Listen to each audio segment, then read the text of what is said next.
Assalamualaikum warahmatullahi wabarakatuh. Perkenalkan, nama saya Dita Yusmina, NIM 2141810, kelas 3B, Prodi PGSD, Fakultas Keguruan dan Ilmu Pendidikan.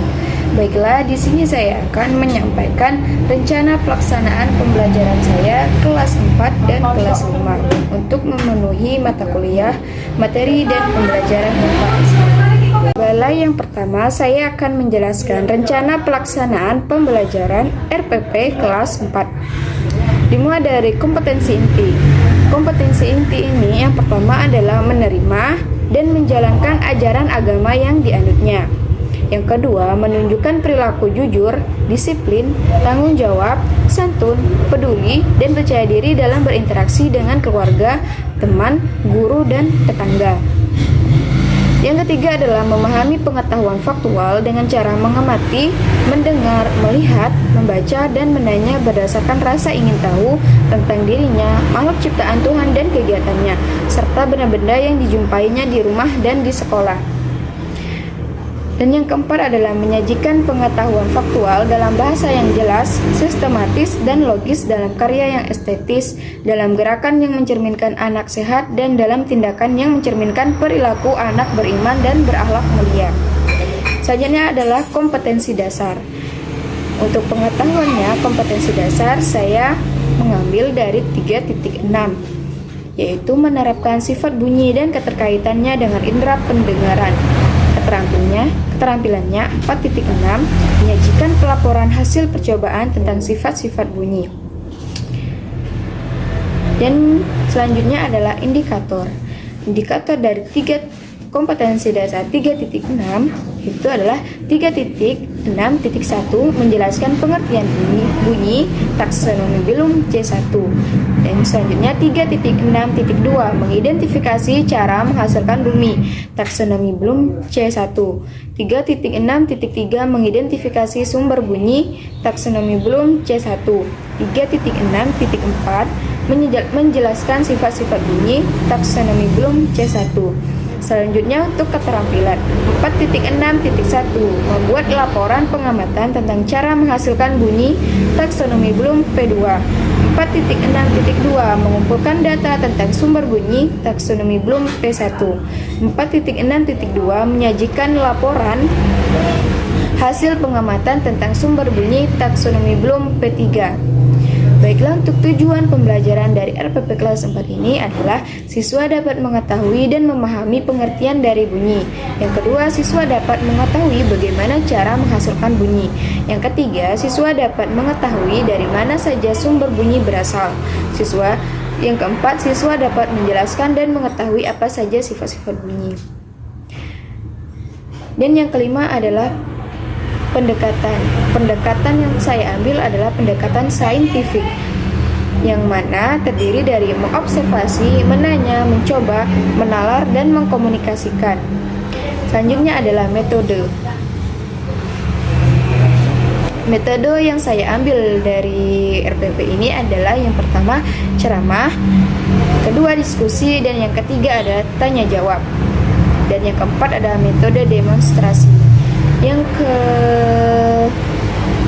ke-7 adalah model pembelajaran yang saya ambil adalah model pembelajaran berbasis masalah, di mana langkah-langkah dari model pembelajaran berbasis masalah ini yang pertama adalah penyajian masalah nyata kepada peserta didik, dan yang kedua pengorganisasian proses penyelesaian masalah, yang ketiga penyelidikan individual maupun kelompok, dan yang keempat pengembangan dan penyajian hasil penyelesaian masalah. Yang terakhir, yang kelima, analisis dan evaluasi dari proses penyelesaian. Selanjutnya ada bahan ajar. Bahan ajar yang saya ambil adalah media cetak atau buku tema 1 kelas 4 SD dan gambar, serta materi yang saya ambil dari internet. Selanjutnya ada kegiatan inti dari langkah-langkah model pembelajaran yang saya ambil. Yang pertama, guru membagikan dan menjelaskan materi dan gambar tentang permasalahan bunyi. Langkah PBM 1, mengobservasi. Siswa diminta untuk melakukan proses penyelesaian masalah tersebut dengan membuat beberapa pertanyaan.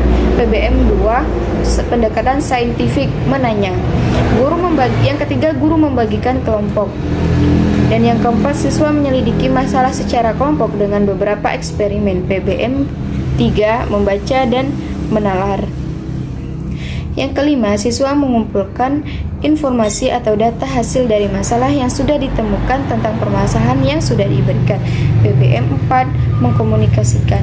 Dan yang keenam, guru dan siswa menyimpulkan hasil pemecahan masalah dan melakukan evaluasi dari proses awal pemecahan masalah hingga akhir langkah PBM 5. Baik, selanjutnya ada langkah-langkah kegiatan. Yang pertama adalah pra pembelajaran. Guru memberikan salam pembuka dan meminta semua siswa berdoa menurut agama dan keyakinan masing-masing yang dipimpin oleh ketua kelas. Yang kedua, guru menanyakan kabar siswa. Dan yang ketiga, guru menanyakan kehadiran siswa, melakukan presensi dan mengkondisikan kelas.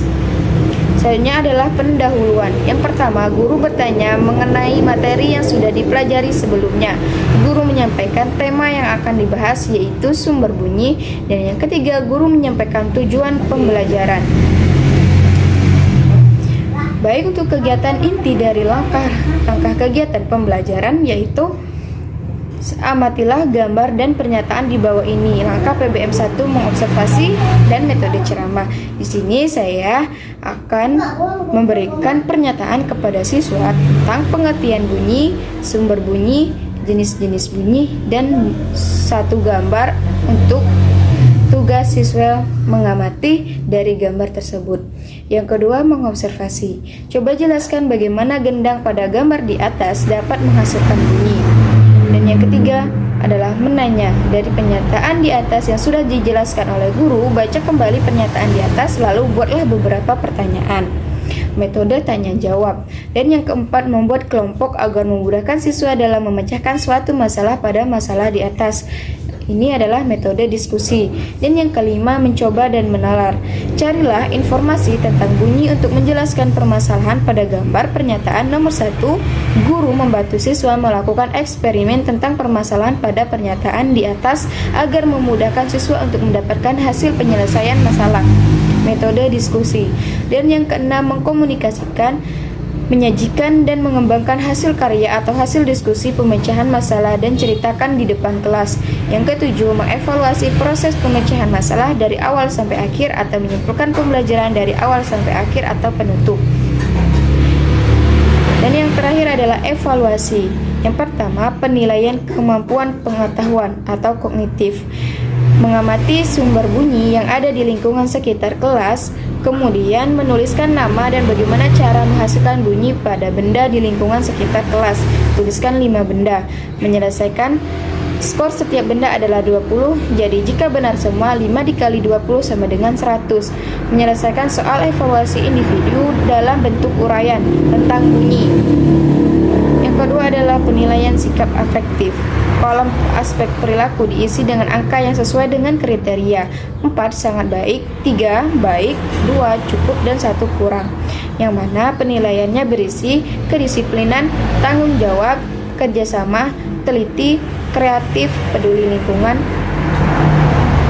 dan lembar penilaian sikap observasi pada kegiatan diskusi yang berisi kerjasama, rasa ingin tahu, santun, komunikatif, dan keterangan. Kolom aspek perilaku diisi dengan angka yang sesuai dengan kriteria berikut.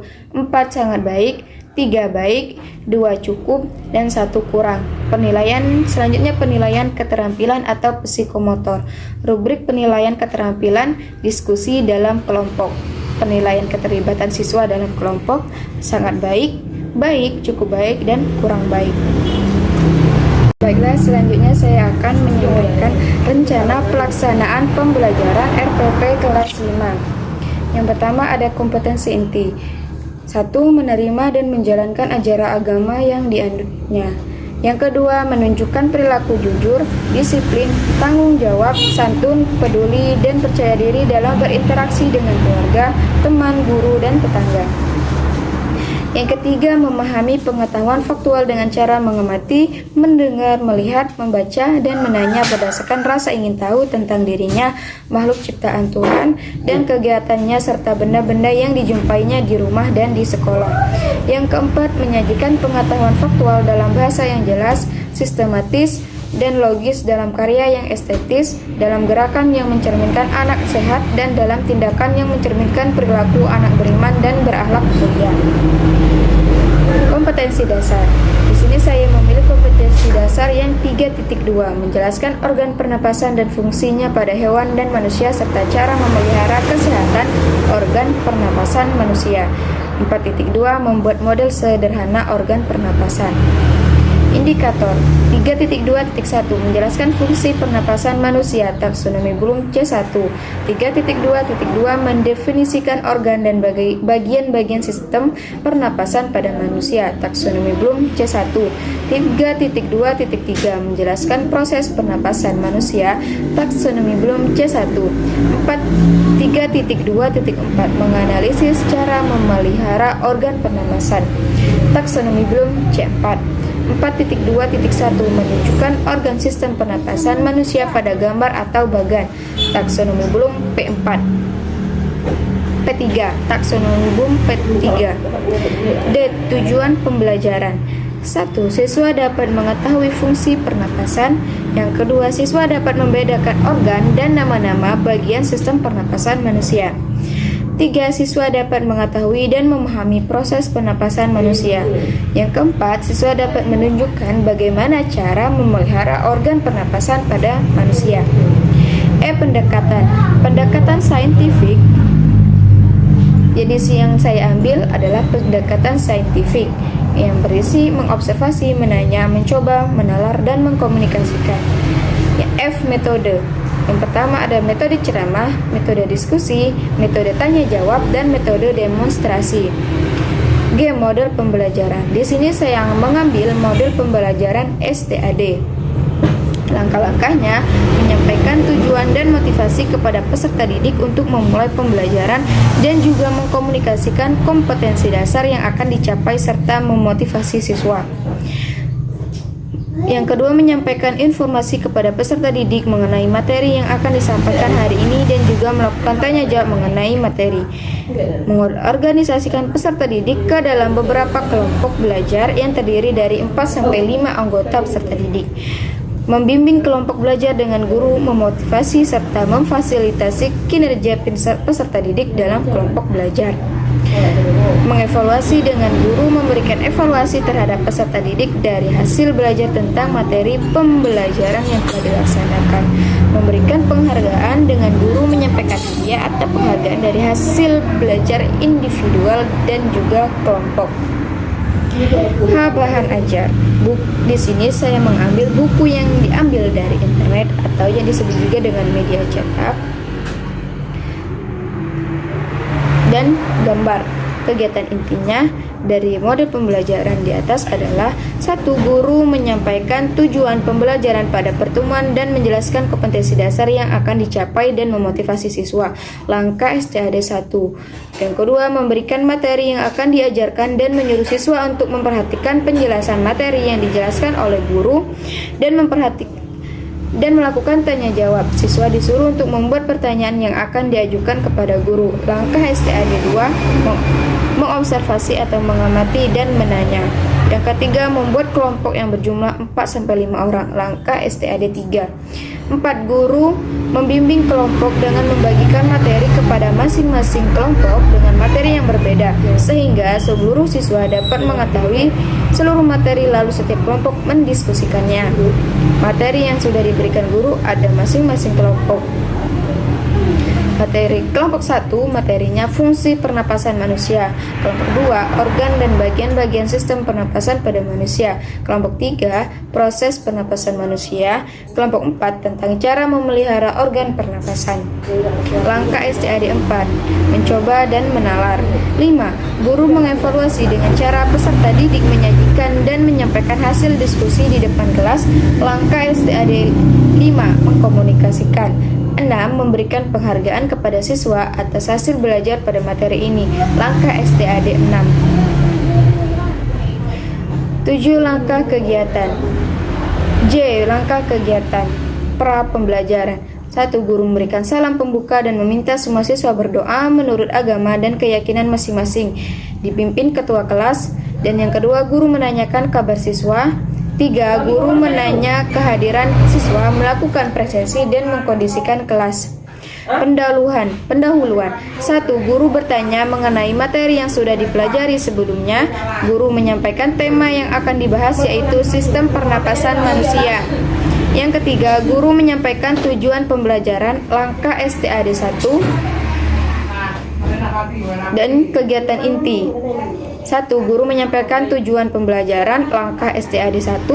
2. Mengobservasi atau mengamati atau membaca, mendengar. Guru menjelaskan materi tentang sistem pernapasan manusia, yang berisi materi pengertian sistem pernapasan manusia,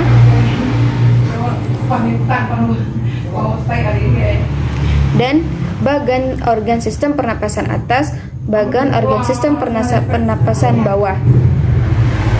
4. Menanya atau metode tanya jawab. Setelah guru menjelaskan materi di atas, siswa diminta untuk melakukan tanya jawab. Siswa bertanya kepada materi di atas yang sudah dijelaskan. Yang ketiga, mencoba atau menalar, metode diskusi. Siswa mendiskusikan materi yang sudah dibagikan oleh guru pada setiap kelompok, di mana materi setiap kelompok itu berbeda. Siswa mencari informasi tentang materi masing-masing kelompok. Yang kelima, mengkomunikasikan. Setiap kelompok mempresentasikan hasil diskusinya di depan kelas. Dan yang terakhir adalah evaluasi. Yang pertama, penilaian keterampilan psikomotor. Rubrik penilaian keterampilan diskusi dalam kelompok sama seperti RPP kelas 4, di mana berisi penilaian keterlibatan siswa dalam kelompok. Kelompok ada yang sangat baik, dari penilaian 100 sampai 81, baik 80 sampai 61, cukup baik 60 sampai 41, dan yang terakhir kurang baik. Yang kedua, penilaian kemampuan pengetahuan kognitif. Siswa mampu menjelaskan organ sistem pernapasan dan bagian-bagian sistem pernapasan manusia beserta fungsinya pada gambar atau bagan yang sudah dibagikan oleh guru. Siswa menulis jawabannya di kertas yang sudah disediakan. Untuk penilaiannya gambar 1.